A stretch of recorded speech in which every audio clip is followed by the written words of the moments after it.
Thanks, Cynthia. Well, if you stopped breathing every day, sometimes hundreds of times a day, depriving your brain and body of oxygen and increased your risk for a heart attack or stroke, you would probably move quickly to get treatment. So why do thousands of people ignore the same signs just because they happen at night? Well, we're talking about sleep apnea, and here to tell us more is Dr. Craig Schwimmer. He's with the Snoring Center. Craig, welcome back. How are you? Great. When you talked about those stats, it's very alarming. We're talking about sleep apnea. What exactly is it? So sleep apnea is sort of snoring taken to an extreme. When we go to sleep, the muscles in our throat relax, and as we breathe in and out, very often that makes noise, and that's snoring.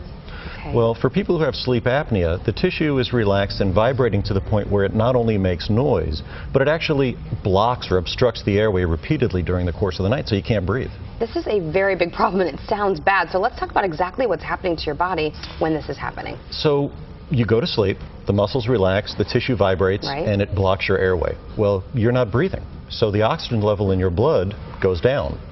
Your brain senses this and realizes that it's dangerous, and so it wakes you up to reestablish your airway. And this cycle of deep sleep, obstruction, decreased oxygenation, and then these arousals can occur literally hundreds of times during the course of the night. This sounds really bad. Not only dangerous, but you're not getting a good quality night's sleep either. Absolutely. So people with sleep apnea report really unrefreshing sleep. So a classic story is, hey, look, I go to sleep, I spend 8 or 9 hours in bed, I wake up in the morning and I'm more exhausted than when I went to sleep the night before. Yeah. Because sleep apnea, through these repeated awakenings, disrupts sleep architecture, and so people don't get normal restorative sleep. Okay, so some people need the sleep partner in that relationship to say, you're waking up a lot, I Sure. hear you kind of gasping for air. It's often probably the partner to say, I think you need to get this checked out. Yes, and the problem, of course, is, denial, Right. particularly amongst men. And sleep apnea is more common in men than in women. But very often when people are told, hey, you snore, it's a problem, the answer is, oh, no, it's not a big deal. Right. But if your partner tells you that you snore and have stop breathing spells, or if you don't have a regular sleep partner and you snore and people have commented about it, you really need to check it out, particularly if you wake up in the morning and you don't feel refreshed, you're tired during the day. Morning headaches are another big sign of sleep apnea.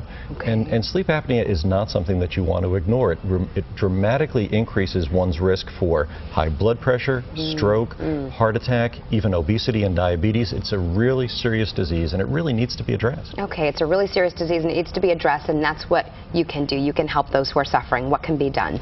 Well, so we're going to talk about that in depth next time, but the good news really is that there are more treatment options available now than ever before, and so most people really can find a solution that they can live with. Okay, and so basically just come in for that consultation first and foremost to see if you need to seek treatment. And this week is National Sleep Awareness Week, did you say? It's National Sleep Awareness Week. Okay, so the hopes on this is probably to shed some light on all sleep disorders for people to get a more restful sleep. Exactly, because sleep is a basic human need, and if we don't get the sleep that we need, the quantity and the quality, we really suffer in countless ways. And so sleep is not a luxury, it's a necessity, it's a basic human need, and one of the best things that people can do to improve their health and well-being is to meet their body's need for sleep. Right, everybody in the studio suffers if I don't get a good night's sleep, so I know what you're talking about. And you just got a new puppy, so same thing, and when there's any kind of life changes in the house, it affects everything that's going on in your day. Yeah, there's no question about it. Sleep is essential, and when we don't get the needed sleep, we pay the price. Watch out.